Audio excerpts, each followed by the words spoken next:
Bien le bonjour à toutes, bien le bonjour à tous, c'est Alex, j'espère que vous allez bien et je vous souhaite la bienvenue dans cette quotidienne numéro 125 du mercredi 9 novembre 2016, le mec a un an de retard. On est parti bien sûr avec vos infos jeux vidéo et high-tech, on va se dépêcher parce qu'il est très exactement 19h35, donc je crois que c'est une des quotidiennes que je tourne le plus tard. Maintenant ça va vite à uploader, donc au moins ça va bien comme ça. On va se dépêcher donc, en plus je commence à avoir vraiment froid, plus de voix dans 2 jours, ça va être génial. On commence rapidement avec vos infos jeux vidéo, ça va aller très vite, très très vite aujourd'hui. Vos infos jeux vidéo avec ce qu'il fallait pas manquer aujourd'hui, eh bien Ubisoft qui est en train de discuter apparemment avec Netflix dans l'optique de produire éventuellement des séries et autres joyeusetés sur peut-être directement la plateforme Netflix. Tout le monde connaît Netflix, on peut streamer des vidéos, des séries, des films et séries, monnayant un abonnement mensuel à partir de, je crois, 9 euros par mois de mémoire, si je ne dis pas de bêtises. Est-ce que j'ai le zoom ou pas? Je sais, je suis perdu. Non, il n'y a pas de zoom, mais je suis un peu près, je trouve. C'est pas bien grave. Du coup, ils sont en train de négocier apparemment avec Netflix. Il faut savoir qu'Ubisoft, en 2011, avait déjà ouvert une filiale Ubisoft Motion Pictures, qui avait pour l'instant fabriqué une série Les Lapins Crétins Invasion. Vous avez peut-être déjà eu, puisqu'elle est passée sur France 3 et Nickelodeon, qui est plutôt pas mal, c'est marrant, enfin, c'est une petite série d'animation dans l'univers des lapins crétins, c'est un peu, voilà, c'est l'univers déjanté des lapins crétins, mais ça se regarde, c'est assez rigolo, et moi j'étais tombé dessus un jour en vacances il y a quelques années, et c'est vrai que ça se passe, voilà, c'est plutôt marrant, voilà. Donc on peut imaginer que voilà, il y a d'autres choses qui pourraient arriver ensuite. Il y a le film Assassin's Creed qui sort le 21 décembre prochain, et on peut imaginer peut-être des mini-séries. Il y a eu il y a quelques temps une espèce de série de courts-métrages qui s'appelait Assassin's Creed Lineage, qui avait été diffusée sur YouTube et qui était adapté de l'univers Assassin's Creed. Vous entendrez plus le bruit de la circulation parce que là, 19h30, c'est l'heure de pointe. Et pour vous dire, j'ai mis le supermarché, il est à 1,2 km, je crois. On a mis presque 10 minutes pour faire 1,2 km. Voilà, en voiture, donc c'était génial. Voilà, donc à voir. Peut-être qu'il y a des choses qui vont arriver des univers Ubisoft sur Netflix. Est-ce que ça vous plairait peut-être un partenariat pour peut-être voir le film Assassin's Creed sur Netflix rapidement, au lieu d'attendre 3 ans qu'il arrive, comme c'est le cas en France? La super loi des médias, là, je sais plus comment elle s'appelle, cette grosse loi de merde. Ou je sais pas, voilà, peut-être des séries. Dites-moi les univers que vous aimeriez bien voir en série ou en film directement sur Netflix. Un truc sur l'univers Watch Dogs, moi ça me plairait bien, un petit peu façon Person of Interest. Est-ce qu'ils seraient pas capables de faire le lien d'ailleurs, puisque Netflix avait dit, vu ils diffusent Person of Interest sur Netflix, ils avaient dit, vu que la série s'est arrêtée, qu'ils seraient capables de racheter les droits de diffusion, enfin racheter la série plutôt que les droits de diffusion, et tout simplement continuer une personne of interest, soit faire une saison 6, soit reprendre de zéro et continuer tranquillement ce truc. Bien, donc à voir. Dites-moi ce que vous aimeriez comme univers sur Prince of Persia, ça pourrait être pas mal. Splinter Cell, dans les délires un petit peu espionnage, etc., ça pourrait être intéressant aussi. On verra un petit peu ce que ça donne. Le prochain jeu, Metro, vous savez, hein, dans ce délire inspiré des œuvres de Dimitri Glukovski, euh, Russia, Dobra, Zuckelblatt. Non, on dit pas des insultes, c'est pas bien. La série Joe Metro qui pourrait avoir un prochain opus l'an prochain, puisqu'il y a un site qui a été déposé, metro2035.com, donc à voir. Et puis le patch Day One, le petit coup de gueule du jour, c'est le patch Day One de Dishonored 2. Je ne vais pas acheter le jeu, mais le coup de gueule il est là quand même. Un patch Day One de 9 Go. Allez bien vous faire enculer, même si c'est vrai que maintenant j'ai plus ce problème là vu que j'ai une bonne connexion. Mais ça me fera quand même toujours râler des jeux avec des patchs Day One de 9 Go. Putain, c'est. Il y a des fois, c'est pour corriger des bugs. D'accord, on termine le jeu, on le passe gold, nanana, on se rend compte 2 semaines après qu'on a 1 milliard de bugs. Là, vous allez me dire, oui, mais c'est excusable. Oui, mais non. Non, je suis désolé, non. Il y avait qu'à faire de l'assurance qualité. Il y a des boîtes qui sont payées pour faire ça. Ils engagent des gens pour faire des playtests, pour faire voilà, une analyse qualité, déceler les bugs. Là, ça veut dire qu'il n'y en a pas assez de fait. 9 gigas. Bah, oh, faut arrêter les conneries. Mais voilà, bon bah voilà, c'est le petit coup de gueule. Le jeu sort à la fin de la semaine sur PC et console. On n'a pas la taille du patch Day One sur PC, là c'est 9 Go sur console. Donc amusez-vous bien si vous habitez à la campagne. Moi maintenant c'est fini, mais je reste tout à fait compassif. J'ai de la compassion pour ce genre de... Pour tout ça, parce que même en ayant une bonne connexion, c'est chiant, quoi. Je veux dire, à un moment donné, c'est pénible. Bref, surtout quand on achète le jeu en boîte, ils pourraient se faire chier. Parce que des fois, en plus, c'est juste ça, c'est juste qu'ils veulent pas imprimer un deuxième DVD, enfin presser un deuxième DVD, et du coup, ils foutent ça sous forme de patch. Donc, foutage de gueule. Bref, voilà pour les infos jeux vidéo du jour. Côté high-tech, bien sûr, il y a énormément de trucs, mais comme j'ai pas le temps, bah, ça va être assez résumé. Le gros coup de cœur du jour après le coup de cœur du jour après le coup de gueule, c'est la sortie de ces petits bidules. Il s'agit des dash buttons d'Amazon. Ça ressemble à ça, tout simplement. Et j'avais dit que je ferais les incrustes à droite. Donc on va faire les incrustes à droite, mais en fait c'est pas pratique. Il faudrait que je les fasse à gauche plutôt. Bon, on verra ce qu'on fait. On se débrouillera. Qu'est-ce que c'est que ces boutons? Et ben en fait c'est des boutons que vous achetez directement sur Amazon et en fait ils sont gratuits, c'est-à-dire que vous allez les payer 4,99 et après vous allez avec l'application Amazon, ça marche par Wi-Fi ces boutons, vous allez les relier à votre application Amazon, à votre compte premium. Ça marche que pour les premium, attention, ça ne marche pas si vous n'êtes pas premium. Et quel est le principe de fonctionnement de ce bouton? C'est-à-dire que là, vous avez vu l'image, c'est un bouton avec écrit Whiskas dessus, il y en a plein d'autres, hein, il y en a toute une ribambelle. Une ribambelle, oui monsieur, nous sommes en 2016, j'ai bientôt 24 ans et j'utilise le mot ribambelle, tout va bien. Il y en a toute une ribambelle, vous voyez, hein, il y a Signal, il y a Scholl, il y a Kleenex, Huggies, Ariel, Gillette, enfin bref, il y a tout un tas de marques qu'on a ou qu'on n'a pas en France. D'ailleurs, ils sont très coquins, Amazon, ils ont mis Durex et Kleenex juste en dessous sur la liste, et ça m'a fait sourire. Et donc en fait voilà, c'est un système tout à fait simple qui était sorti aux États-Unis il y a quelques temps déjà. Il suffit en fait de le relier à un produit sur le site d'Amazon. Donc je prends l'exemple par exemple du je sais pas, Ariel, vous reliez ça à votre lessive sur le site d'Amazon. Dès que vous avez plus de lessive, vous appuyez tout simplement sur le bouton, ça passe une commande sur Amazon et vous la recevez le lendemain. Voilà, à condition bien sûr d'avoir appuyé avant 17h15, évidemment. Mais voilà, dans le principe, c'est comme ça. Et donc, l'idée, c'est que vous en achetiez tout plein pour toute la maison. Il y en a des Lipton, il y a plein de... Il y a pour la bouffe des animaux, il y a Nivea, il y a Darmin, il y a plein de marques, et il y en aura de plus en plus. Et donc, du coup, l'idée, c'est que vous en placez partout dans la maison. Et dès qu'il vous manque un produit, pouf, on appuie dessus, et le lendemain, on est livré. Comme ça nous évite de se faire chier à faire comme j'ai fait, me trimballer 220 balles de course, à se faire chier à monter 2 étages avec d'un coup. Voilà, donc c'est plutôt pas mal. Alors oui, du coup, 5 euros, c'est 4,99, vous l'achetez, et en fait, ils vous remboursent 4,99 sur les commandes, les premières commandes de produits sur lesquels vous les avez reliés, c'est-à-dire que si vous commandez 15 balles de lessive, vous paierez 10 euros, c'est-à-dire que du coup, le bouton revient gratuit. Voilà, donc c'est plutôt pas mal.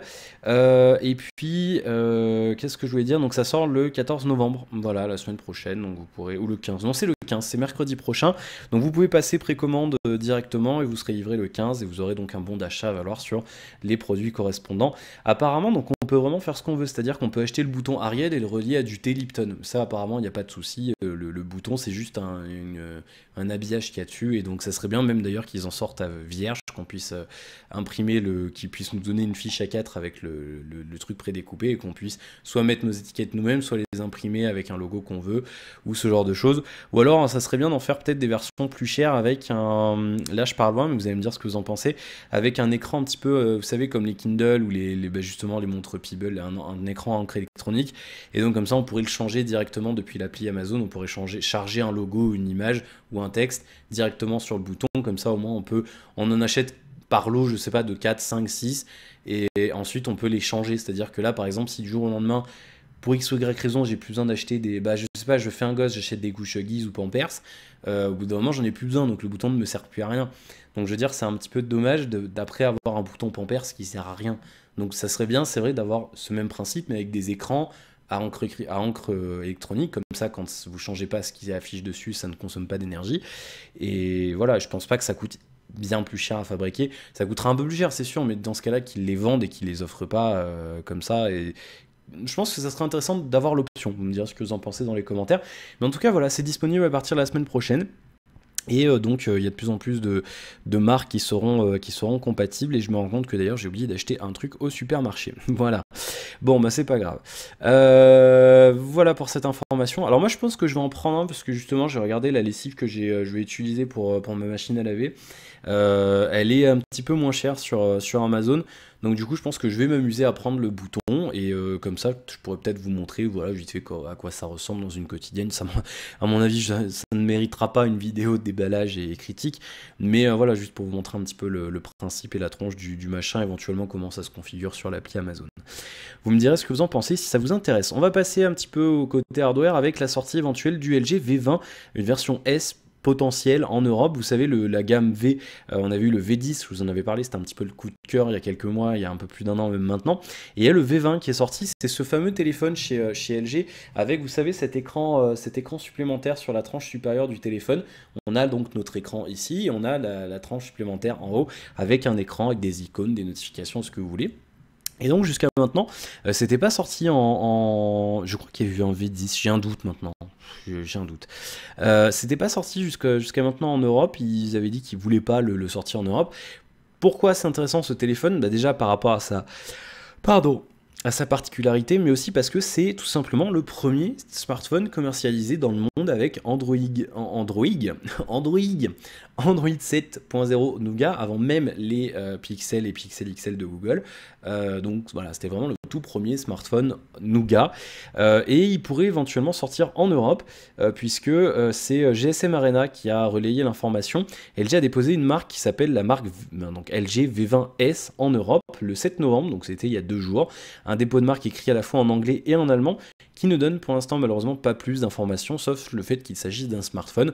Donc tout porte à croire que LG préparait une version européenne ou alors remasterisée du LG V20, LG V20S, ou alors une version européenne, donc appelée V20S. Pourquoi, j'en sais rien. Mais voilà, donc apparemment ça sortirait en Europe. Si LG est intelligent, qu'est-ce qu'il peut le faire à votre avis? Avec un S, qu'est-ce qu'on pourrait appeler? Qu'est-ce qui pourrait commencer par être S, qui pourrait être sympa sur un téléphone? Un stylet, les amis, tout simplement. Si LG est intéressant, ils sortent une version de cette phablette un petit peu, même beaucoup haut de gamme, avec une particularité sur son écran. Ils sortent une version S avec un stylet, pour dire oh, vous pouvez pas acheter de Note 7, vous voulez pas un Huawei Mate 9, achetez le V20S avec un stylet. Venez chez LG. Et ouais, peut-être, on sait pas, tout est possible. Moi, c'est juste une supposition. Peut-être que ça sera le cas, peut-être que non. On verra. En tout cas, s'ils sont en Europe, on fera une demande à LG pour avoir un exemplaire de test, parce que celui-ci, c'est un bon gros coup de cœur et j'aimerais beaucoup le tester. On verra ce qui est possible de faire ou pas. Et je vous en parlais hier, tiens, la phablette pliable Galaxy X, ça ressemble à ça. Enfin, ça ressemble à ça. En tout cas, Samsung a déposé des brevets qui ressemblent à ça pour ce téléphone pliable. Je vous en parlais justement hier. De ce téléphone pliable.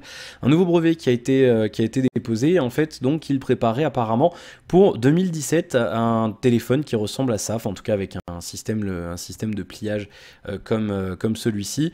Ça ressemble un petit peu, vous savez, aux charnières des Surface Book et des éventuelles tablettes Lenovo.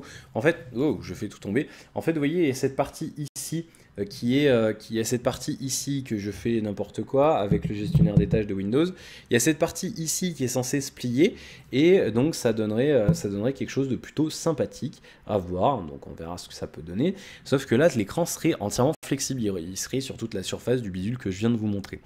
D'après plusieurs analystes, l'annonce de ce produit interviendrait à second semestre 2017, donc ça correspond plus ou moins avec une sortie des anciens Note, tout simplement.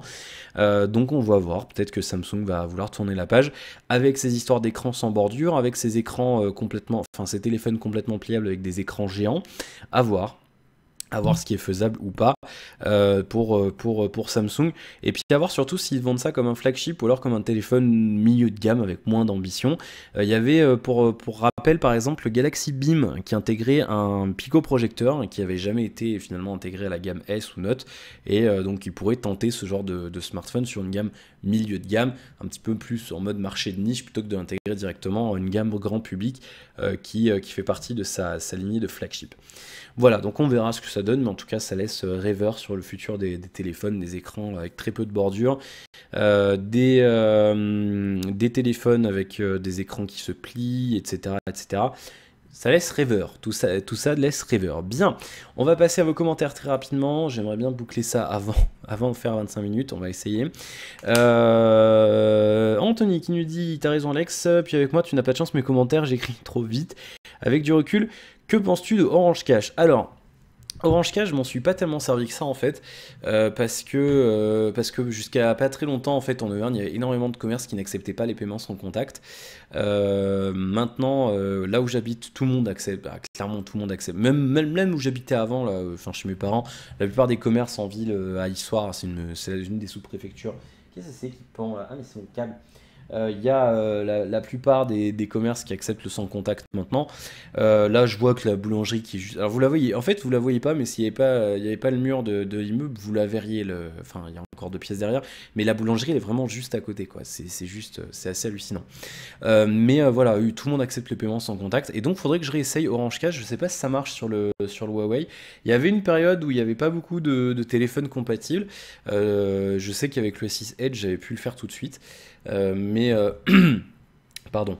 Mais je sais pas, il faut que j'essaye, j'essaierai, et puis éventuellement, si c'est quelque chose qui fonctionne bien. Parce que c'est vrai que jusqu'à maintenant, je crois jusqu'à la fin de l'année, pour les 10 premiers paiements, on a 1 euro remboursé. Donc fondamentalement, je vais acheter du pain, je prends 2 baguettes, 1,70, ça me fait 70 centimes les 2 baguettes, ou des petites choses comme ça. Mais voilà, c'est vrai qu'il faudrait que je réessaye, parce que en plus je paye tout le temps sans contact, maintenant dès que je peux le faire, je le fais. Donc non, puis Carrefour City fait le sans contact, Intermarché l'a fait le sans contact, tout le monde fait sans contact maintenant, donc voilà. Mais non, il y a des villes en Auvergne où on n'a pas encore de carte bancaire dans les boulangeries et compagnie. Et oui, ou des pizzerias même d'ailleurs, il n'y a pas de carte bancaire. Allez savoir pourquoi. Bref, donc je peux pas te répondre à ta question, c'est un principe que j'aime bien, le fait de payer avec son téléphone.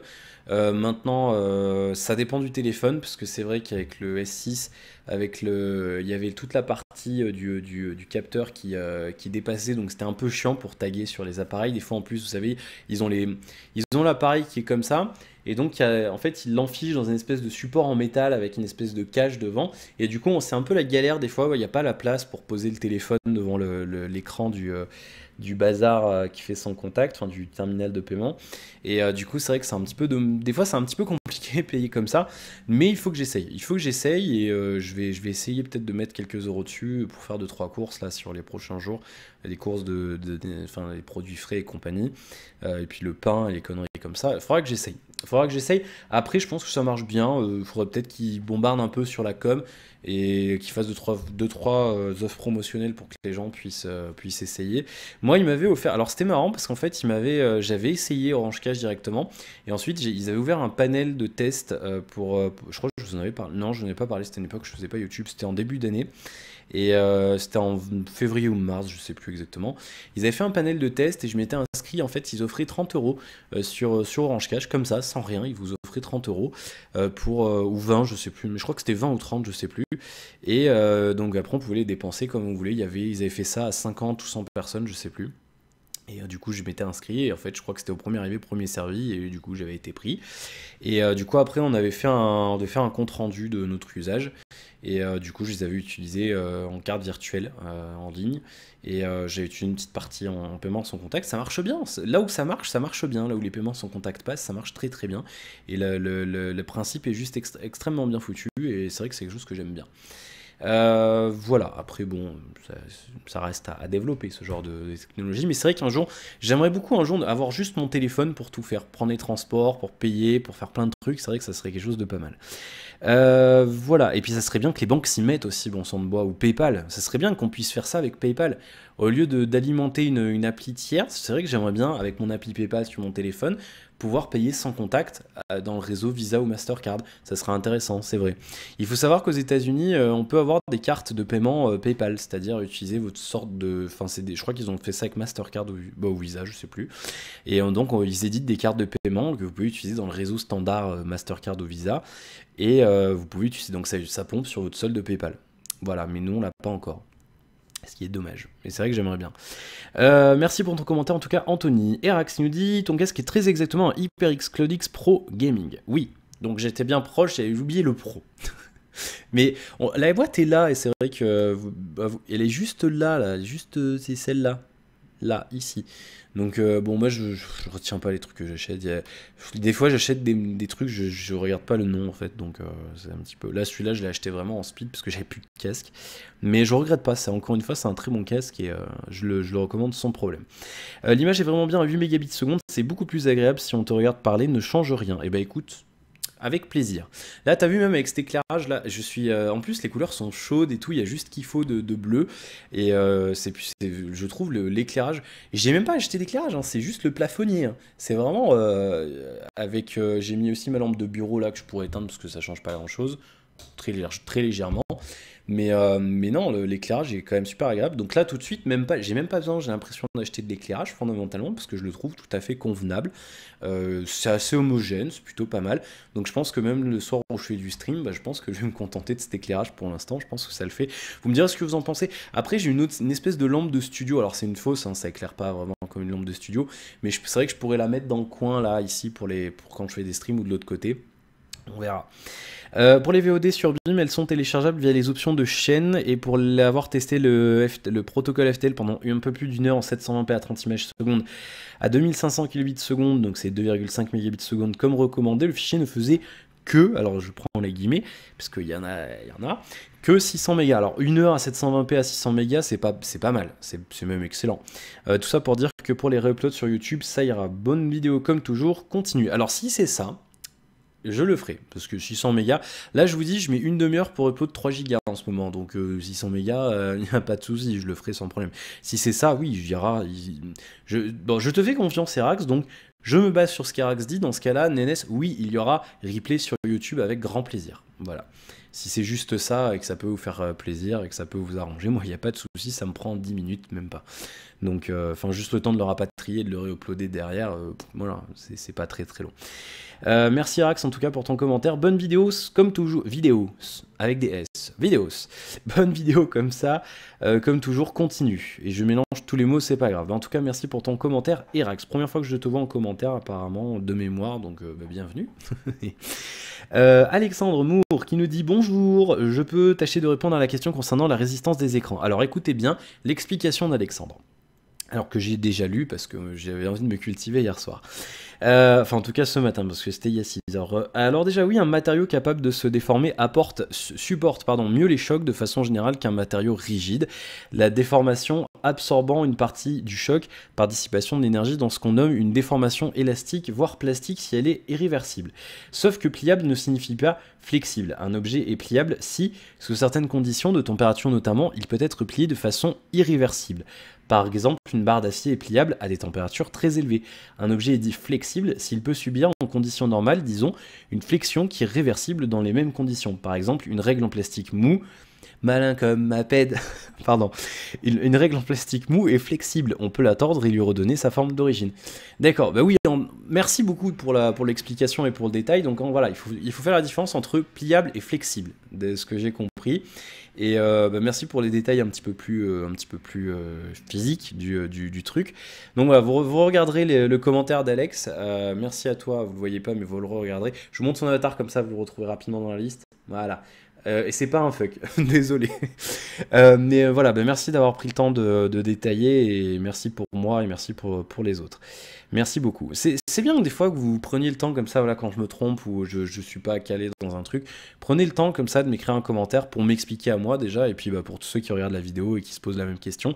Ça fait très plaisir et quand vous y connaissez dans un domaine, n'hésitez pas à apporter votre expertise dans la quotidienne ou ailleurs d'ailleurs.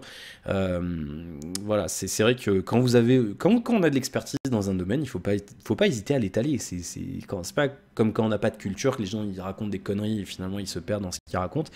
Voilà, moi il y a des trucs, je me tais parce que je sais pas. Voilà, donc c'est très bien, faites-le, et en tout cas moi je le lis avec grand plaisir parce que je suis quelqu'un qui adore se cultiver et j'aime beaucoup apprendre des choses et j'aime beaucoup toucher à beaucoup de domaines, donc ça me fait très plaisir quand vous prenez le temps comme ça de m'expliquer les choses. David qui me dit on tatoue Alex, tu as oublié le pain, le jambon et le fromage. Non, mais justement, j'étais faire des courses aujourd'hui, j'ai tout acheté. J'ai tout pris, j'ai pris du camembert, j'ai pris du fromage de chèvre, j'ai pris plein de trucs, plein de bouffe. 220 balles de course, je peux te dire que j'ai fait le plein. Mais oui, du coup, j'étais à Intermarché et je pense que je me ferai livrer parce que c'est fatigant. J'avais oublié que c'était chiant comme ça de faire des courses, putain. C'est une vraie plaie en fait. Non, puis en plus, là, je connaissais pas le magasin, donc c'était un petit peu compliqué. Bilal, bonsoir. L'équipe 21 diffuse déjà le championnat de France officiel de FIFA. Bah, je ne le savais pas.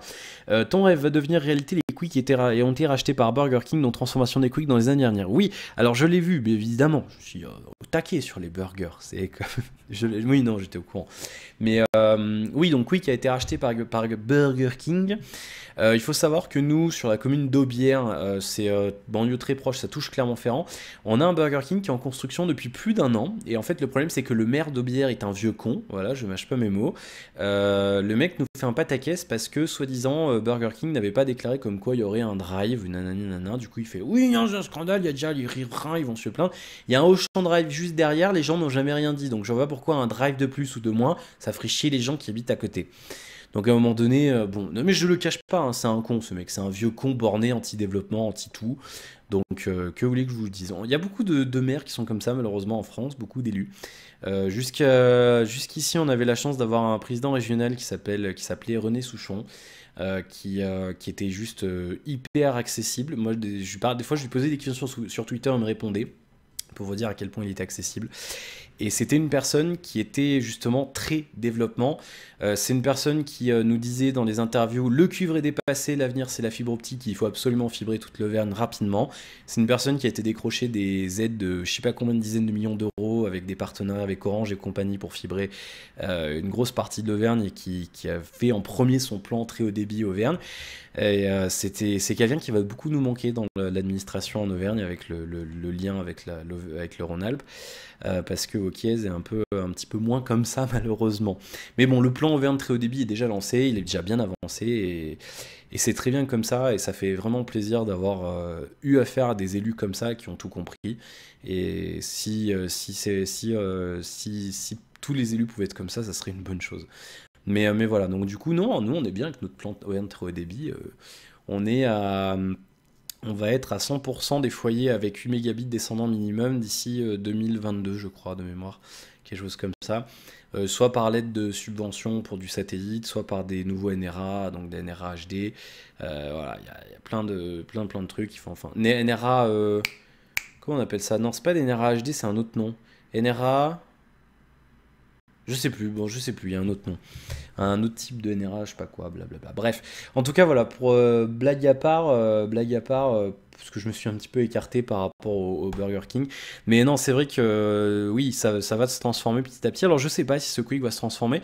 À Aubière, c'est pareil, donc du coup, en fait, à Aubière, il y a le Burger King qui se construit. Et en fait, dans la même rue, donc pas bien plus loin, il y a un Quick.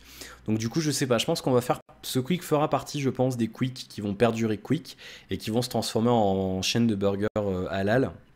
Et du coup, je pense... Ouh, merci de m'éblouir, Surface, ça fait plaisir. Et par contre, du coup, celui du centre-ville, s'ils sont intelligents, ils vont le transformer en Burger King. Parce que là, j'y suis encore passé hier. Le Quick est juste... comment dire? Il est vide. Il n'y a personne dedans. Il n'y a personne. Pourtant, il est énormément plus grand que le McDo. Mais tout le monde est chez McDo. Le Quick, il est vide. Donc ouais, non, je pense que s'ils sont intelligents et qu'ils veulent le booster un peu celui-là, ils mettent un Burger King ici, il y a un max de monde, hein. Mais c'est à côté du centre commercial, hein. Et en plus, c'est marrant parce qu'il est en face de McDo. Donc ça sera marrant par rapport au délire, vous savez, de la pub McDo qu'ils avaient fait, genre, d'ailleurs, c'était à Brioude, c'était pas loin d'où j'habitais. C'était avec le McDo de Brioude. Et donc en fait, vous savez, c'était cette pub McDo, je sais pas si elle était passée à la télé, mais en tout cas, elle est passée sur YouTube, où il y avait sur une route de campagne, à côté de Brioude, là où c'était une route que je prenais, je la connais très bien, cette route. Et ils avaient mis un faux panneau McDo, je sais pas, à 5 km. Et ils avaient mis un panneau géant, mais genre gigantesque, avec toutes les instructions de Mappy pour aller au Burger King le plus proche, qui était... à l'époque, c'était celui de Montpellier, je crois, ou quelque chose comme ça, ou de Nîmes, je sais plus. Et du coup, après Burger King, ils avaient fait un gros tacle, et ils avaient répondu, ils avaient fait donc la suite de la pub, et ils étaient allés Donc ils étaient allés tourner chez un McDo, donc c'était pas le McDo de Brioude malheureusement. Et donc ils ont fait la suite de la pub, la voiture continue, elle va chez McDo, elle prend un café au drive et après elle fait ouais il va falloir quand même un bon gros café pour aller chez Burger King. Et après ils font le trajet jusqu'à Burger King. Parce qu'ils disent oui un Whopper peut bien attendre, nanana.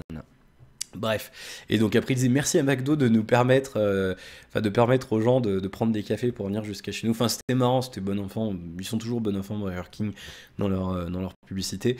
Mais voilà, non, c'est vrai que d'un point de vue rentabilité, ça serait intéressant pour eux, je pense, de faire des travaux et de le transformer en Burger King. Pour revenir à la quotidienne d'hier, moi je suis handicapé, moteur, et c'est vrai que quand j'étais en fauteuil, je ne voulais pas que l'on m'aide à m'habiller par exemple. Voilà, donc c'est vrai, moi je suis pareil, par exemple dans le magasin, il y a des moments, je suis obligé de me foutre accroupi par terre pour lire les étiquettes parce que je n'y vois rien, ou je suis obligé de les enlever, de les remettre, nanana. Et c'est pas pratique, et le problème c'est que ça m'énerve, j'aime pas, j'ai pas envie de demander, là il y avait ma mère qui m'accompagnait, j'ai pas envie de lui demander, voilà, parce que c'est chiant, on a envie de se débrouiller tout seul.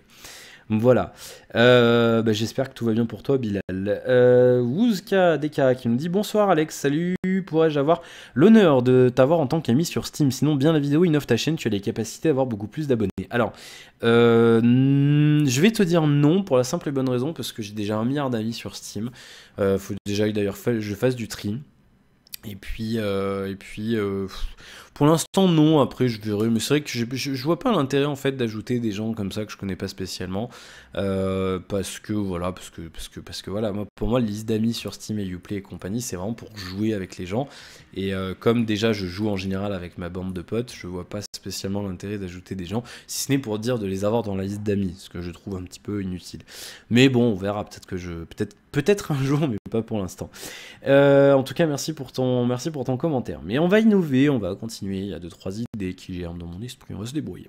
Et puis, Johan, bonsoir à toi. Moi aussi, j'ai un handicap visuel. J'adhère, je suppose, à 100% au niveau de ton discours. En fait, il faut accepter son handicap pour avancer dans la vie. Ce serait bien d'essayer d'aborder d'ailleurs un thème qui est la déficience visuelle en high-tech.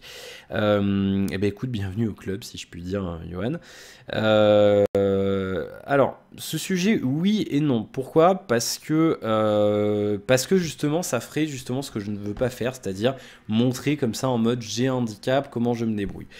Ça serait un sujet intéressant à aborder pour montrer justement, pour partager moi mes astuces, comment je fais, mais après j'en ai pas 36 000 des astuces, c'est simple, je prends mon truc et je zoome, tout simplement, je pense que tu fais pareil.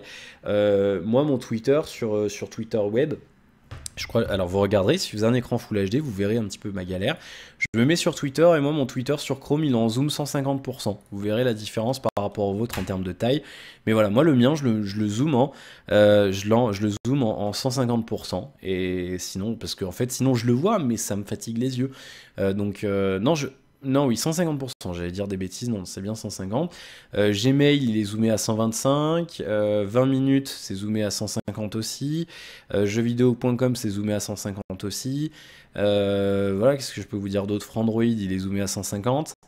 Voilà, donc là, il y a énormément de sites que je visite que je zoome à 150%, parce que j'y vois pas, sinon, encore une fois, je pourrais le voir, mais c'est fatigant. Donc quand on passe la journée sur l'ordinateur, c'est agréable d'avoir un truc qui fatigue pas les yeux. Et c'est pareil sur mobile, sur Chrome, sur Chrome Android, j'active le forçage du zoom parce qu'il y a des sites où je vois rien et j'ai besoin de zoomer. Et ce genre de choses, et des fois vraiment sur Windows. Par exemple sur la Surface, quand je fais du remote desktop, pour accéder à ma machine dédiée sous Windows, la résolution Full HD sur cet écran qui est au-delà de Full HD est tellement petite que j'utilise le loop Windows parce que j'ai pas le choix, sinon j'y vois rien. Là c'est pareil, le rendu du menu démarrer et compagnie, il est à échelle, c'est pas taille réelle. Si vous le laissez par défaut, le menu démarrer sera plus petit chez vous. Parce que moi j'ai été obligé d'augmenter l'échelle de l'interface Windows pour y voir quelque chose. Parce que sinon c'est trop petit. J'y vois mais c'est trop petit, c'est chiant à lire. Donc voilà, sinon on se débrouille, on fait comme je le disais l'autre jour, on prend des photos, on zoome, on se démerde comme on peut. Pareil des fois sur les emballages de produits, des fois c'est écrit en bleu clair sur bleu foncé, ou c'est des contrastes que je galère à lire. Et du coup, ce que je fais en général, c'est je prends une photo et je zoome si j'ai pas d'application loupe. Voilà, on s'adapte, il n'y a pas trop le choix de toute façon. Et puis voilà, on met les écrans à bonne hauteur, on les oriente comme il faut, quand on a mal aux yeux, on met un peu des éclairages comme ça, voilà, on se débrouille comme on peut, et puis voilà. Après moi c'est pareil, j'ai les yeux qui ont, du coup en fait moi j'ai un déficit de lacrymal, c'est-à-dire je produis pas assez de larmes, donc vous m'avez peut-être déjà vu mettre des gouttes comme ça. Vous regarderez sur internet si ça vous amuse, ça s'appelle Filarme. Et bah, c'est des larmes artificielles, c'est comme vos larmes, sauf que c'est produit artificiellement. C'est tout simplement ça, des larmes artificielles. C'est tout bêtement ça. Et du coup, je m'en mets plusieurs fois par jour parce que mes yeux sont trop secs. Voilà. Bah, on a fait le tour de vos commentaires. Merci beaucoup d'ailleurs pour vos commentaires. On va y aller très rapidement parce que j'ai la dalle. Il faut encore que je cuise ma pizza. Pizza ce soir parce que j'ai trop la flemme. Je voulais cuisiner des trucs. J'ai acheté plein de bouffe à cuisiner, mais j'ai vraiment trop la flemme. Donc ça sera pizza, tout simplement. Voilà, bah, en tout cas, encore une fois, merci beaucoup pour vos commentaires. Merci beaucoup pour votre fidélité. Vous avez eu ce soir le City Skylines en Full HD 60 images secondes. Oui, les amis. Cette fois, ça y est, nous sommes dans le YouTube game de bonne qualité où on se fait plaisir. Vous m'en direz des nouvelles. Je suis content en tout cas. Je suis vraiment content de pouvoir tout vous proposer tout ça et de pouvoir continuer. Et on va continuer tout ça. On va reprendre des trucs high-tech. Je vais avoir un bracelet, un nouveau bracelet connecté. Il faut que je vous fasse. Mais je le ferai là.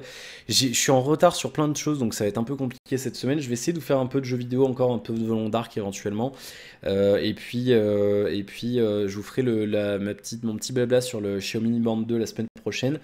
Et je ferai aussi, que je dise pas de bêtises, donc oui, un bracelet capteur d'activité qui m'est proposé par la même société qui fait l'audiocast, donc je vous en donnerai des nouvelles, mais voilà, on verra un petit peu ce que ça donne. Mais ça va revenir, ne vous inquiétez pas si vous êtes là pour le high-tech. Voilà, puis il y aura d'autres trucs, j'ai plein d'autres idées, mais j'ai pas le temps de vous en parler maintenant, et surtout je ne veux pas le faire, donc, parce que sinon, pas de surprise. Voilà, bon bah écoutez, on va y aller. Moi j'ai fait mes courses aujourd'hui, ça m'a pris un temps phénoménal. Et je suis en retard pour plein de choses. Il faut encore que EDF me réponde. Ça va faire une semaine que je suis là et j'ai toujours pas. Là, je paye pas moi le courant. Donc, enfin, je vais le payer parce que j'ai fait le relevé, mais